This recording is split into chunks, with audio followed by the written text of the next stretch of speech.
कोल्हापूर शहरातील काही जिम परिसरात जलदगत्या शरीरयष्टी तयार करून देण्याच्या आमिषानं ॲनाबॉलिक स्टेरॉइड्स, इंजेक्शन्स, गोळ्या आणि इतर प्रतिबंधित पदार्थांची बेकायदेशीररित्या विक्री होत असल्याचा संशय शिवसेना उद्धव बाळासाहेब ठाकरे पक्षानं व्यक्त केला आहे.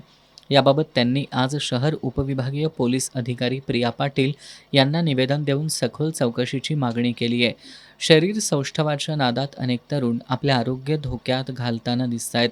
ॲनाबॉलिक स्टेरॉइड्सच्या अनियंत्रित वापरामुळे गंभीर दुष्परिणाम होऊ शकतात. अशा प्रकारच्या पदार्थांच्या विक्रीवर कायद्यानुसार निर्बंध असूनही कोल्हापुरात याच्या विक्रीचं रॅकेट कार्यरत असल्याचा संशय शिवसेना उद्धव बाळासाहेब ठाकरे पक्षानं व्यक्त केला आहे. या संदर्भात शिवसेना ठाकरे गटाकडं काही संशयित व्यक्तींचे व्हिडिओ, ऑडिओ क्लिप्स आणि स्क्रीनशॉट्स प्राप्त झाले असून त्यामध्ये काही जिम ट्रेनर्स जलदगत्या शरीरयष्टी बनवून देण्याचं आमिष दाखवत ॲनाबॉलिक स्टेरॉइड्सची विक्री करत असल्याचं प्राथमिक स्वरूपात दिसून येत असल्याचा दावा करण्यात आला आहे.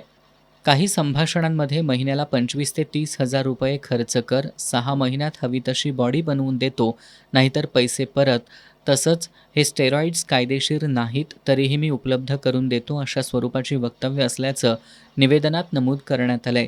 प्राप्त व्हिडिओ, ऑडिओ आणि इतर पुराव्यांची सखोल चौकशी करून संबंधित संपूर्ण रॅकेटचा पर्दाफाश करावा अशी मागणी शिवसेना ठाकरे गटानं पोलीस प्रशासनाकडे केली आहे. दरम्यान DYSP प्रिया पाटील यांनी या प्रकरणाची गंभीर दखल घेत प्राप्त माहितीची चौकशी करून आवश्यक ती कारवाई करण्याचं आश्वासन दिलं. यावेळी सहसंपर्क प्रमुख विजय देवणे, जिल्हा प्रमुख विराज पाटील, उपजिल्हा प्रमुख अवधूत साळोखे, शहर प्रमुख मंजित माने, विशाल देवकुळे, स्मिता सावंत, हर्षल पाटील, राजेंद्र जाधव, दीपाली शिंदे, सानिका दामुगडे, तृप्ती विभूते, राहुल माळी, चैतन्य देशपांडे, सुमित मेळवंकी, रणजित आयरेकर, शुभम पाटील, अक्षय घाटगे, अभि दाभाडे, रोहित वेढे, अक्षय मोरे, ऋषी जोशी, पप्पू नाईक, आसावरी सुतार, संकेत गुरव आदी उपस्थित होते.